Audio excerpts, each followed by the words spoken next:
so many great friends and old friends and people I respect so much in this audience that this is not going to be a speech. This is going to be a conversation. I was told by my publisher, whatever you do not come out with this book during the election. And I turned to him and said, actually, I want to deliberately come out exactly in the middle of the election, because I've been frustrated, and I know many of you have, with the generalities, with stale ideas, with notions that have been tried and retried that get us nowhere, by a polarity and inability to get even the simplest things accomplished. And so, with your permission, I published this book deliberately right now, not intending to interrupt or preempt Donald Trump and the rest of the gang on the stage tonight, but be it as it may. I'm a lucky man for many reasons. My wife Ito and my daughter Lacey are here, and they're just some of my many blessings. But one of the things I count as my greatest good fortune is that I loved my first job. When I was in college, I went to work for an afternoon newspaper. Can you imagine such a dinosaur? Our job was to get the thing printed by 1:30 so we could have it at home on your doorstep so you could read it before the evening news came on television. And that was our life. And while I was there, it was in the height of the Watergate era, and so all of the far more senior reporters were chasing their own tunes of glory and their own Watergate opportunity, leaving me to toil at something that I came to love, which was to write the daily obituaries for the people of Hudson, New York. And when I first got that job, I was kind of put off by it, but over time, I came to love it, and I made it my business every day as I wrote these small daily histories to find the one thing about the person with whom I had just gained an acquaintance on their passing. The one thing that made them special, unique, or a contributor to society. And in the process, because I was a young man, I was working for beer money at the time, and Emlyn Drayton was my advisor at Williams. He'll tell you that meant I needed to work many, many hours. But at the time, I came to a conclusion about life itself, and that is that it's the role of individuals far more than a pundit's prognostication or a plank in a party platform that have to do with how our society operates. Now, some of these individuals are the point of a spear. Some are a key arc in a narrative, and yet even more are just folks who get steamrolled by circumstance. But each one of these individuals forms a shard of a mosaic that discusses and describes better than anything what's going on in our society. And so I started this book, and each chapter begins with a story, not an obituary, but a story about a person of consequence and the role they played. Now, I'm going to leave the story for the book, but I'm going to begin my conversation with the best way to begin any story, which is about a kiss. As with so many parts of my book, I'm going to force you to think outside of the United States when we consider the middle class problem here, because it's truly a global issue. And so I'm going to talk about a kiss in Crete. As a young boy, the writer Nikos Kazantzakis was being walked around on a Sunday morning in the summer by his father. And they traveled into a devastated garden. And there, hanging in the fruit trees, were 5 Greek patriots, smoldering in the sun. And the father lifted the boy up and held him as he gagged in reflex, close to the feet of those patriots, and ordered him to kiss each muddy foot. And as the boy whimpered, he said, "Son, that is the smell of courage. That is the taste of liberty." Well, that kiss has lingered in my mind for a long time, ever since I read the words. And we gave our own sort of kiss after World War II, when 16 million Americans... Hello, New York. I think it's still a little... Get back. So I left you in the middle of a kiss, which is a terrible thing to do. Kiss interruptus. I'm not going one bit further, Mike. That's it. So 16 million Americans come back from World War II. from theaters of war, from places they worked in the country. And can you imagine 700,000 wearers of the Purple Heart? If we had a line today of every adult living in Rhode Island, we would run out of adults before we ran out of Purple Hearts. That's how many people came back having given to their country. So, let me just interrupt 1 second, because I think what I'd like to do is say, let's take a minute and fix the sound system, and then I'll be happy to carry on. So why don't you come in and do what you need to do, and I'll be happy to go ahead. Come on up, it's all yours. It's not us. It's not us. Excuse me, just for 1 minute.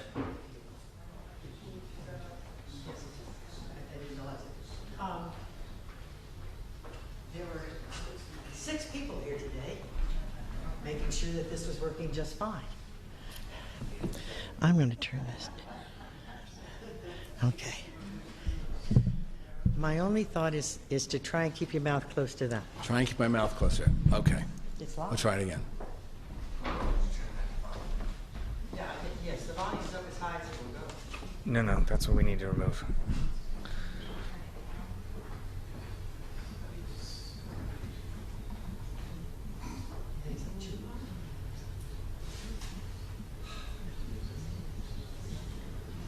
Testing 1 2. Testing 1 2. Let's try that. Okay. One more. Back to the kiss, Mike. I just can't get away from it. Okay. Excuse me, ladies and gentlemen. So we had this welcome home, our kiss. And what did we do for the first time really in our nation? For these 16 million men and women who came home, for the first time ever, we pulled the oars as one. Government, business, the law, the regulators, the bankers, the insurance companies, the politicians, everyone reached out and said, we owe a duty of care, we owe a kiss to the people who sacrificed for us. And as a result, what happened? We became and were the world superpower, certainly financially, certainly from the standpoint of our manufacturing, because the rest of the world's manufacturing capability was smoldering in ruins. And how did we respond? The middle class responded with a fire. We rose to the occasion. It was easy to define who the middle class was in those days. You could do it because it was largely white. It was definable by what people earned. The aspirations were easily affordable. You could get a house with $90 down in Levittown. And if you bought the appliances through Levitt, you could walk into your first house without putting a penny down. We educated people. We bought them homes. We treated the soldiers and the men and women who came back as if they were true citizens, and they responded. What was the progression like? Well, in 40, our economy was about $200 billion. By 1945, it grew to $300 billion. By 1950, $500 billion. We were on a roll. We hit the trifecta. We were, by the mid-1950s, the largest agricultural provider in the world. We were the largest manufacturer in the world. And by 1956, we were the largest service economy in the world. Nothing could stand in our way. How Hitler might have handled that kind of position, we don't know. But instead of concertina wire and guard dogs, we came back with the Marshall Plan. We rebuilt Japan. We rebuilt Germany. We built a new Europe and fed it with our growing middle class. In 12 years, we had basically gone from the manufacturing superpower to a service superpower. And by 1956, most American workers, when they went to work, put on a white-collar shirt. We had evolved so quickly while the rest of the world was trying to pull themselves together. In the 60s, 70% of the families had stay-at-home parents, typically mom. But by the late 60s, social unrest started to creep in, and cracks started to form in the facade of this fantastic middle-class masterpiece we created. By 1970, the three uglies descended. Those three uglies being double-digit inflation, double-digit interest rates, double-digit unemployment. Those were brought on by not one but two commodity crises, the second of which, the oil embargo of 1973, got all the attention. But the first was far more pernicious. And I'm going to pause on it for just a second, because it has lasting impact on the middle class. We shifted from a gold standard to a gold exchange standard, a subtlety in all but the worlds of economics, until people started to look at what that really meant. A gold exchange standard means you can exchange gold for two currencies. At that time, those currencies were the US greenback, the dollar, and the pound sterling. And in no time, the dollar surged past the pound sterling as the currency of choice. In the 1970s, they opened badly. And one of the things Richard Nixon realized is that people were taking their dollars in Europe and saying, we want to exchange them into gold. What was developing was a run on the bank, and that bank, folks, was us. And so without spending a second talking to any of our counterparties or trading partners, or frankly anybody in the free world, we dropped the gold standard. And we imposed tariffs on imports and froze wages. And for a brief shining moment, and enough to get Richard Nixon reelected, it worked until it didn't, and then it was an unmitigated disaster. The three uglies crushed us. What happened to the money supply? Most people never have looked. In the 34 years before we created this gold exchange standard, our money supply only doubled. In the 34 years after, which takes us to 2008, the money supply increased by 13-fold. And those of you who remember 2008 know we printed money like it was confetti at a wedding. We were a long way from the gold standard, and we were borrowing and creating this economic colossus with serious, serious flaws pointed directly at the middle class. Most people also miss the slow crash. We're really good at seeing a market crash that happens bang-o, like October of '87.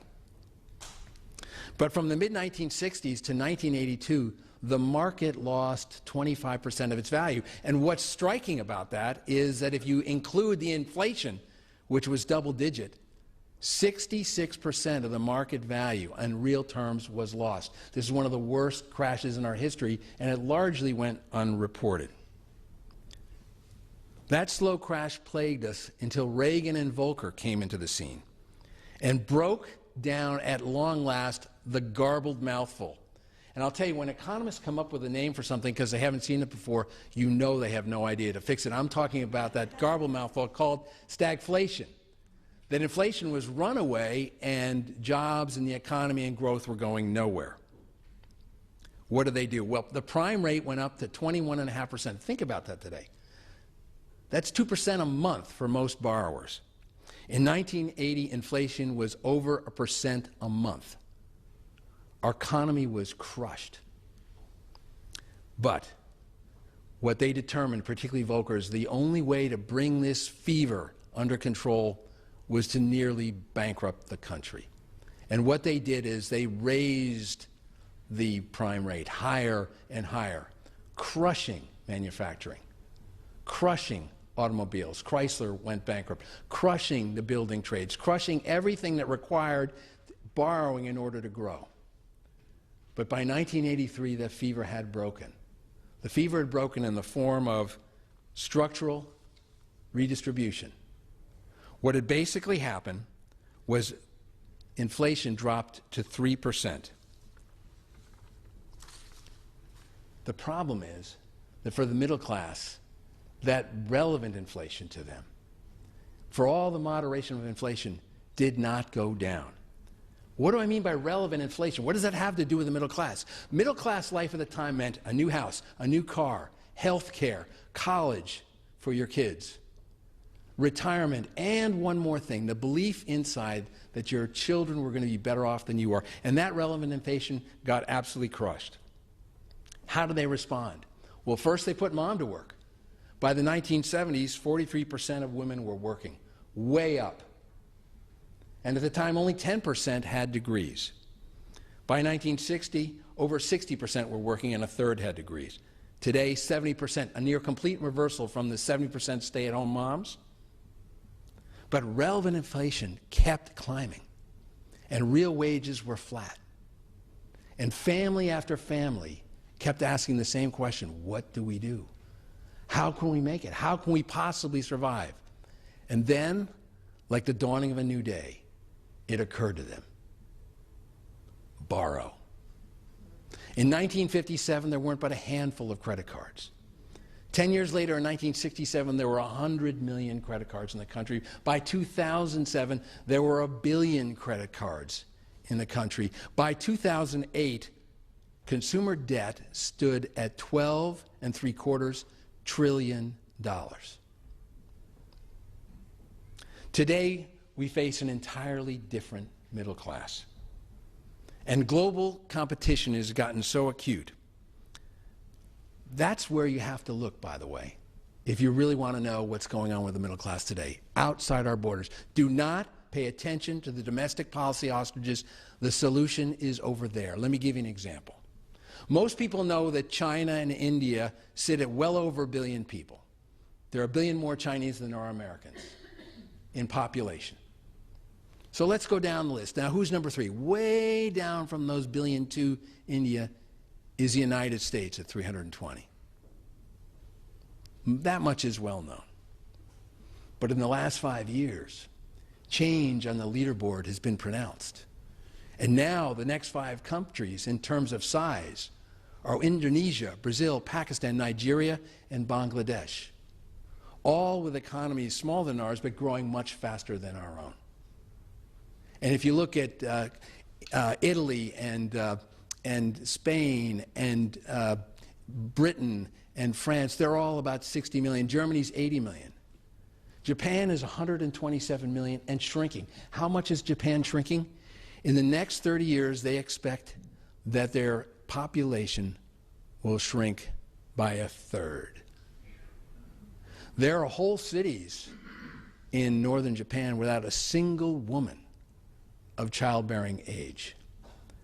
The face of global competition is changing, and they are using our playbook. When you go to these foreign countries, country after country after country, they have, as a part of their strategic plan, the care and nurture and feeding as a centerpiece of their strategy for a new middle class. The OECD predicts there'll be 1 billion new members of the middle class outside our borders in the next 10 years.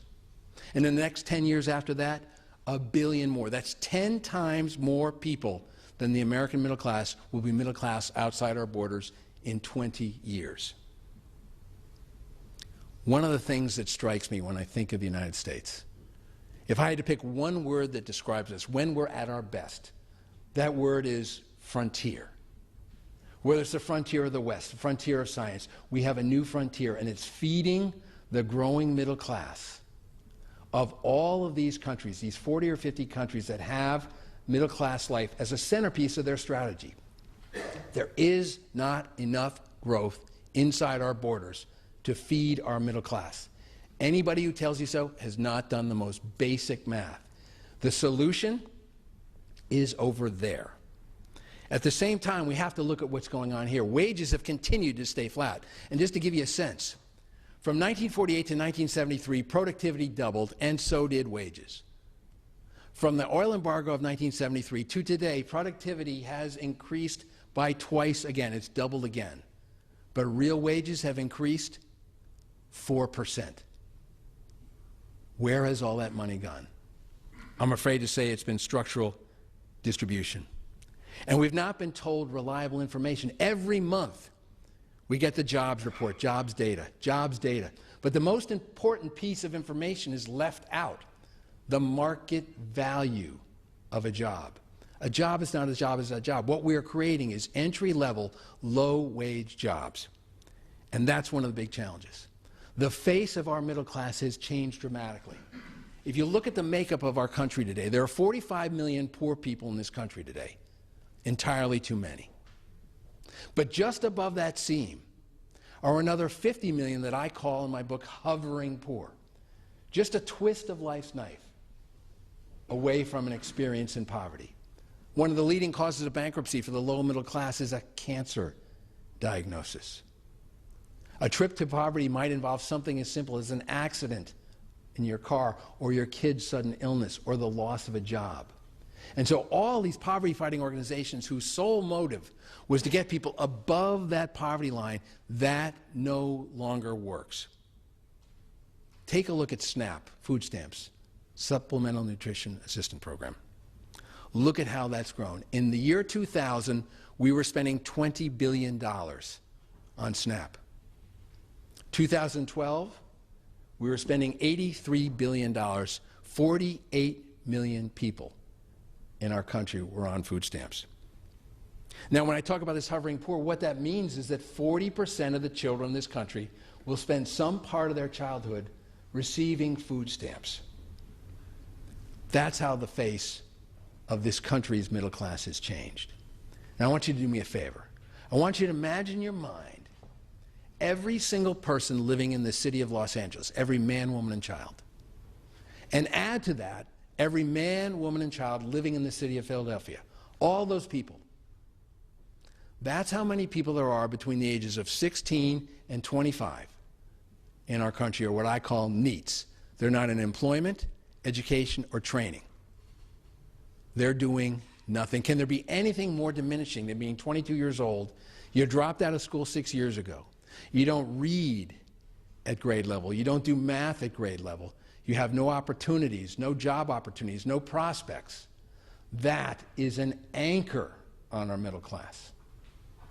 And what is our solution? Unfortunately, too often it's incarceration. If you think of all the people in the world, we have 350 million people, and that means there's 7 billion more in the world. If you think of all the people in the world who are in jail, 25% of them are in the United States.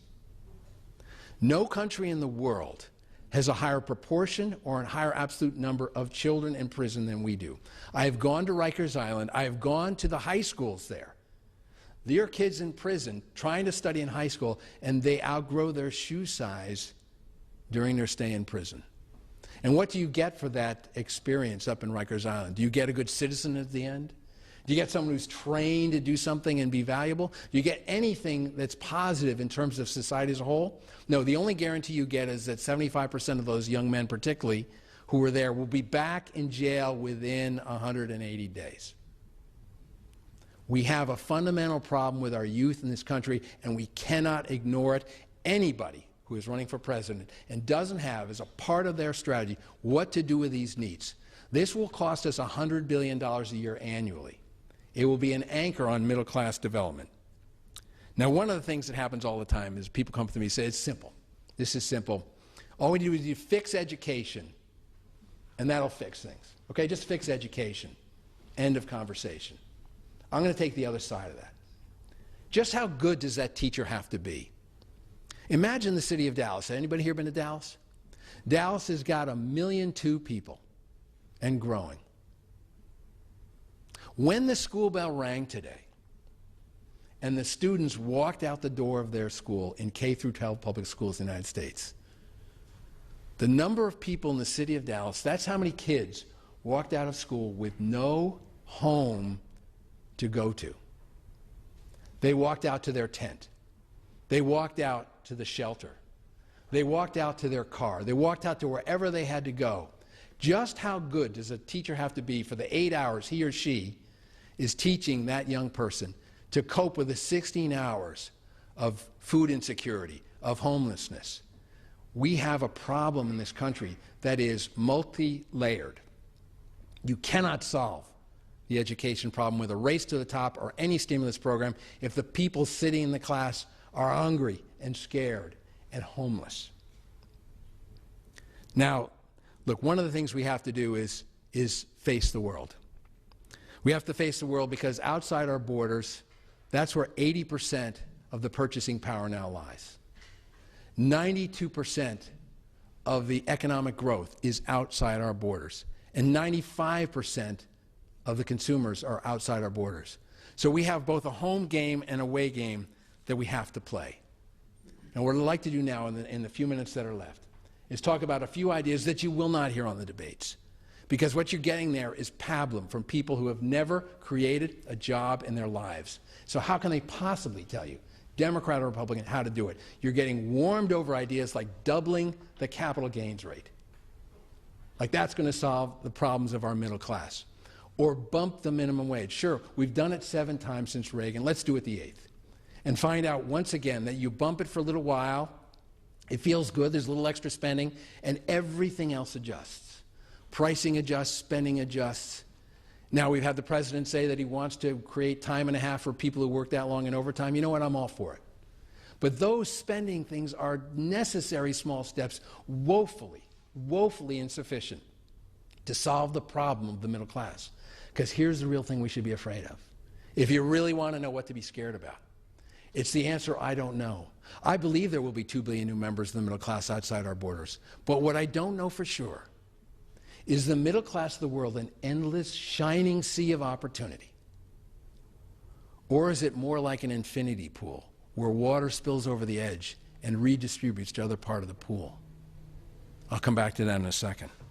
What can we do to rebuild our middle class and get out of this notion that every time we come up with a new idea, we must create a tax to pay for it? Here's an idea that requires not 1 penny of additional taxation. I think we should create American Infrastructure Development Bank. That bank will not make a single subprime loan. It will not do derivatives. It will do only one thing.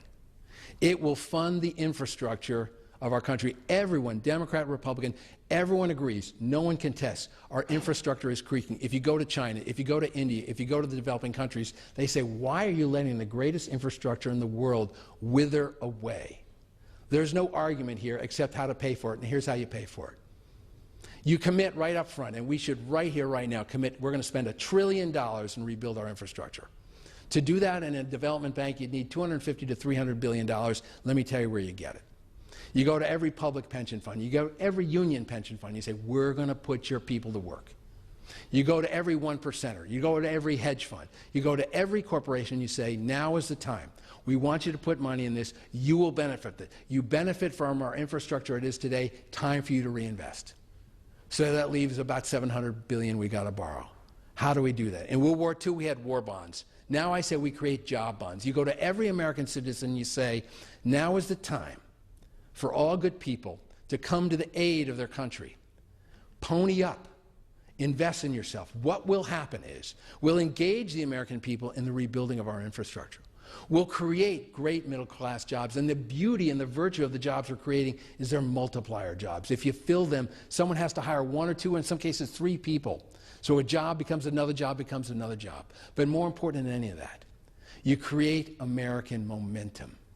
We have let it fail. We've become a divided nation, not just Democrat or Republican, we're used to that. We've created an architecture of divide. And that architecture of divide means lobbyists, which used to be a cottage industry, has now become a multi-billion-dollar industry with hundreds of thousands of super talented professionals. And think tanks, which used to be just places you went to get thoughtful pieces, there are many that have endowments bigger than some small colleges. And they are deeply involved. You talk to Heritage, some of these others, deeply involved with every element of the policy formulation in our nation. This is an architecture of divide. We can break it with ideas like the Infrastructure Development Bank. I'll give you another one. We're sitting here right now today with 4 million spectacular skill-based jobs open and available and ready to hire in this country. These jobs do not need to be created, they need to be filled. So how are we doing on the talent management side of this? Let's look at it. In the next 10 years, we're going to create in our country 1.25 million computer science jobs. These are great jobs, and these are super multiplier jobs. If they get filled, typically 3 people get hired at the same time. So those 1.25 million jobs are going to be 4 times that much. So how are we doing on the talent management side? There's no country on earth that's creating that kind of opportunity. Nowhere. Well, this year we're going to graduate about 40,000 computer science majors. So if we do that for 10 years, we'll have 400,000. Sounds to me in a decade we're going to be 700,000 or 800,000 jobs short. What other country in the world lets you graduate from college with no idea about what you're going to do? In China, if you have STEM, science, technology, engineering, math, if you have STEM prowess, at an early age they nurture you, they develop you, they tell you how it is you can have a great job, so they don't wind up with 700,000 jobs too few. McKinsey just came out with a study that said we're going to have, in 10 years, 1.5 million too few college graduates and 6 million too few high school graduates. Do you know today we have a crisis in college completion?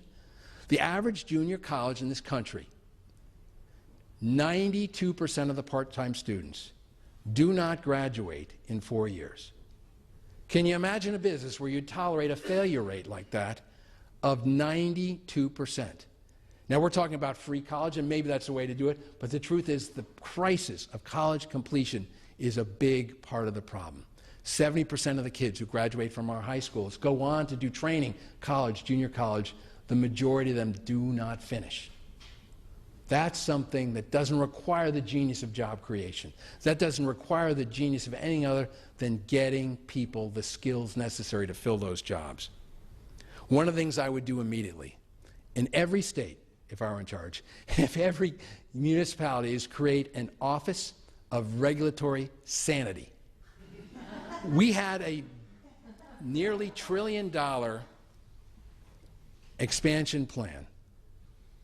And time after time, what I heard from Washington when I went to research this book is we didn't have jobs and things that were projects that were shovel ready. You know what my answer to that is? You get shovel ready. In World War II, at the beginning of World War II, in 1940, we produced a little over 3 million cars in this country. That was the leading car production in the world.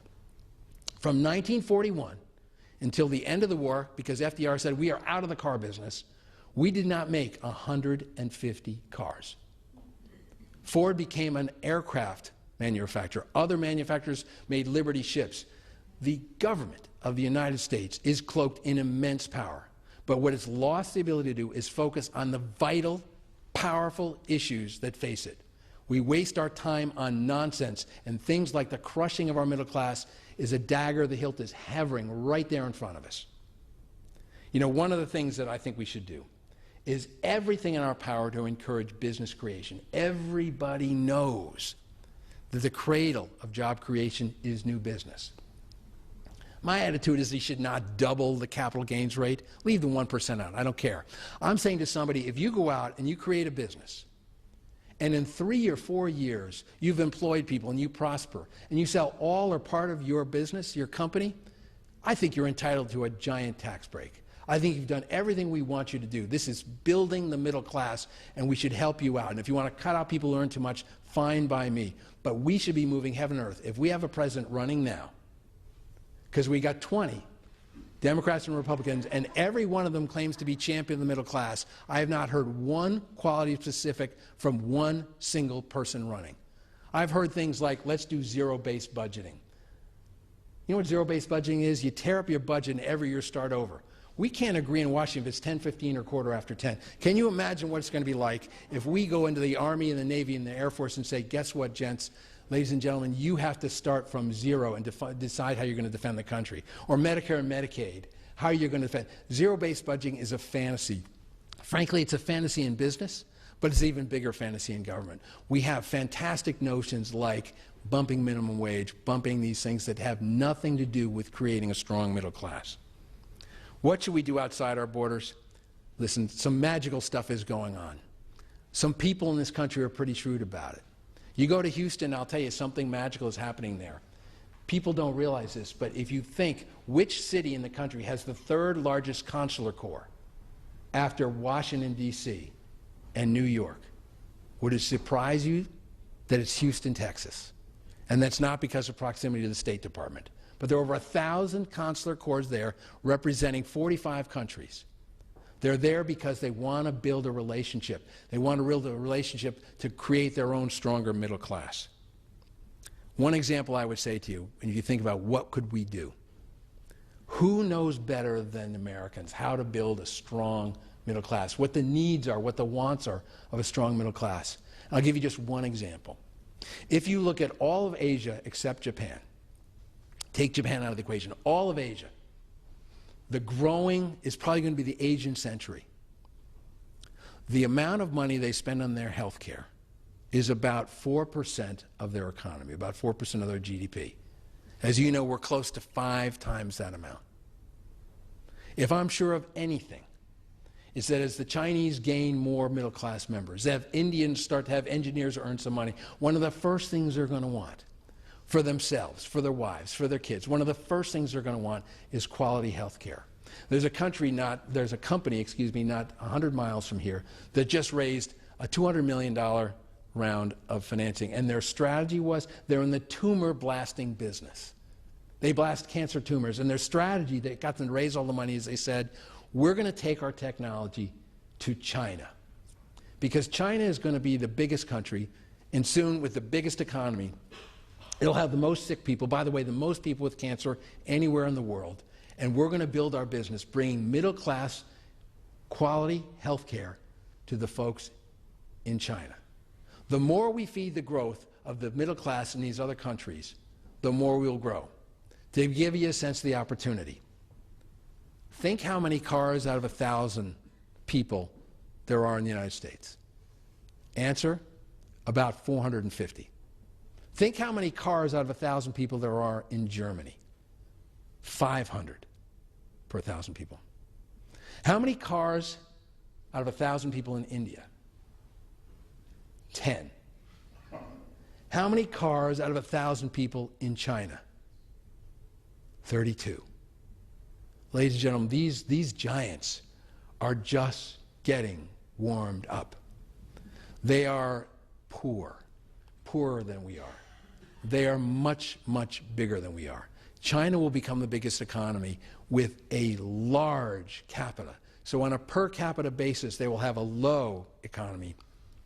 But you roll up all those 1.3 billion people, they will be a poor country with the richest economy in the world.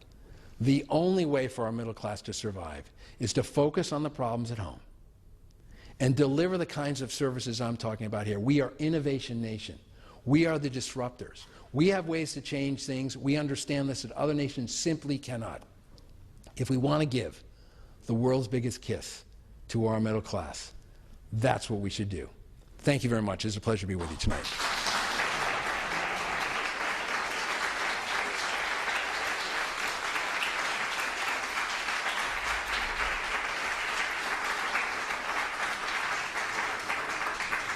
I think if you're game, there's still time before the debate. But I think if there are questions, I'd be really honored to answer them. Yes, sir. I think they'll bring you something. You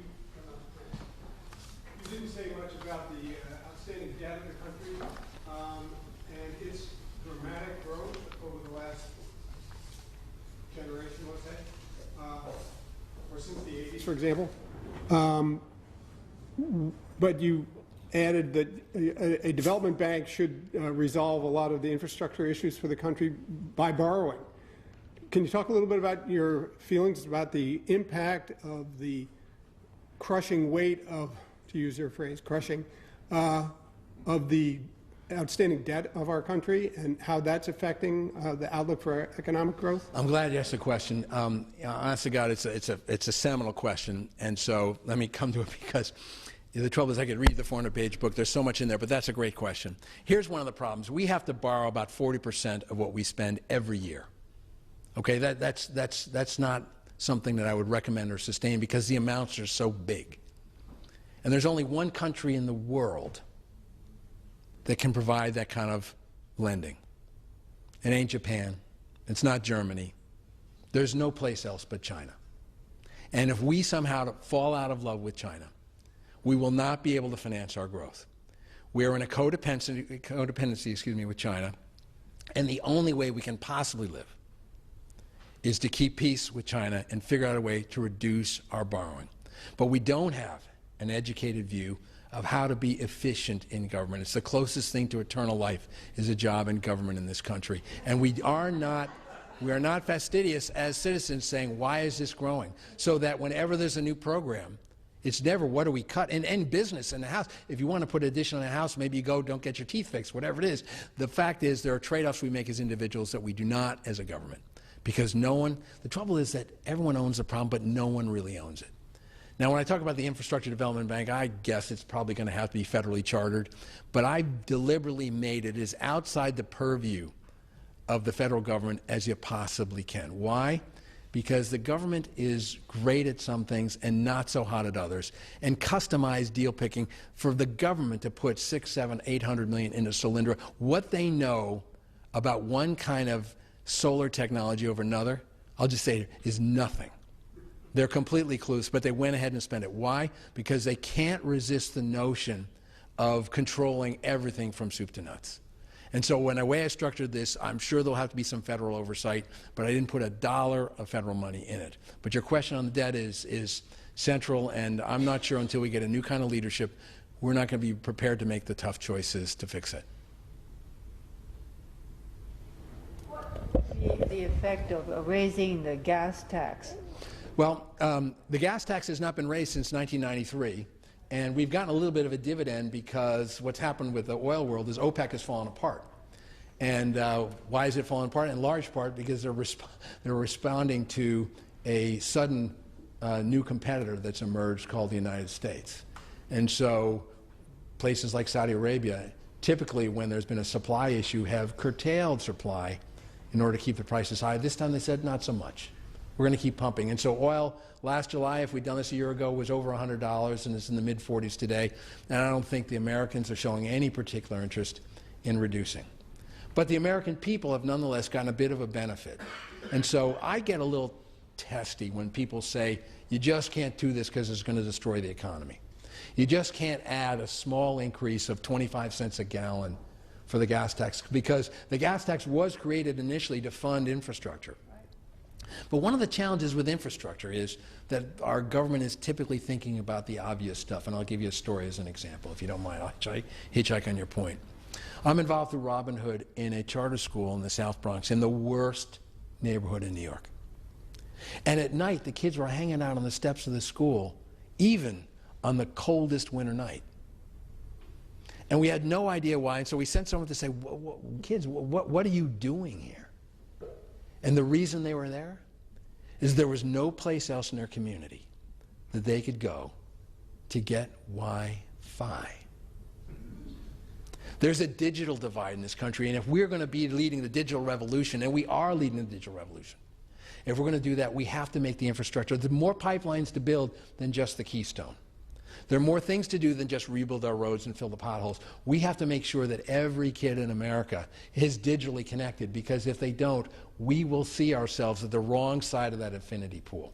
I do think that increasing the gas tax is a reasonable idea. It seems to horrify people, just like people are horrified at the increase of 0.25 percentage point in interest rates this September. Now let me ask you something, okay? Just ask you something as Americans. What does it say about the state of our economy that we're basically at 0 interest rates? It costs almost nothing to borrow.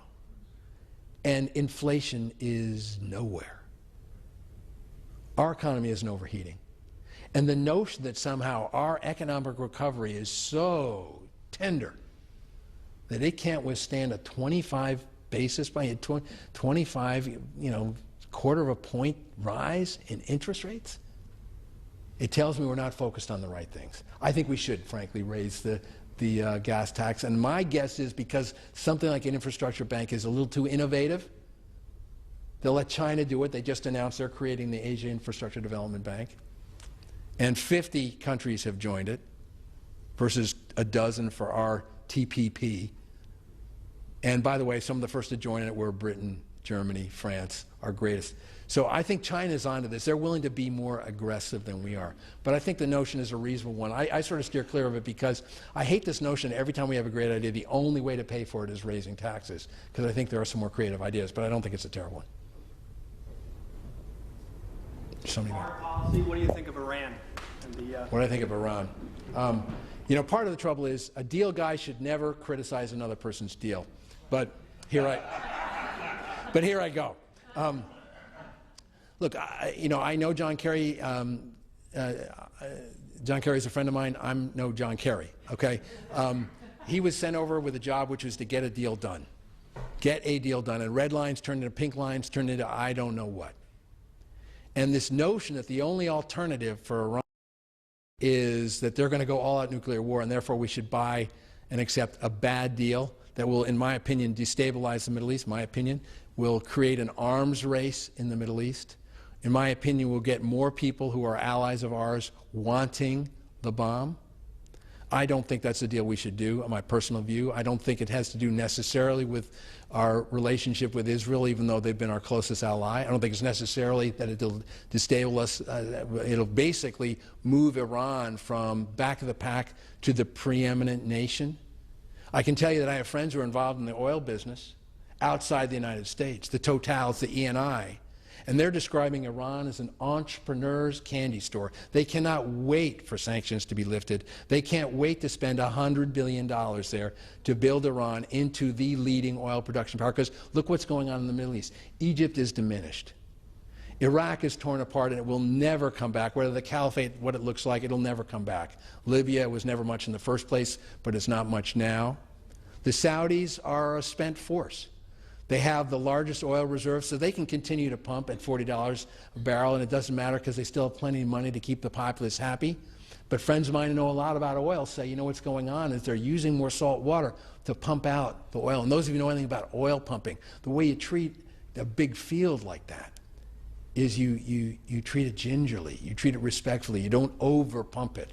The Mexicans found it out. You can over pump and suddenly it loses productivity. But the truth is, what's going on is, if Saudi is shrinking, if Egypt is shrinking, if Libya is shrinking, if Iraq is shrinking, who is going to be the leading force in the Middle East? And if you can figure out the Iran policy, because I have a hard time, where are they in Yemen? Where are they with the Shiites that are going after the ISIS? Where are they in Afghanistan? Are they with us? Are they against us? No one's clever enough to figure it out. And I think there's a reason why Persians did so well for so many years in the rug business. We got out-traded. We're not good at trade deals. If I look at the trade deals we've done, I think NAFTA, I think TPP is a joke, personally. And I think that there are people who are much better at, particularly bilaterally. Our bilateral trade deals, just to show what we've done in the last about 10 years, we've done 3. Colombia, Panama, South Korea. China's done 30. Including a $30 billion deal with the Ukraine, including many of the countries in Africa and many of the people we would never deal with. So the answer to your question is Iran. I think it's a very dangerous precedent. I don't think we have nearly what we think we have. This notion of anywhere, anytime, there's nothing that sounds anything close to anywhere, anytime in this. So that's one man's opinion. Yeah.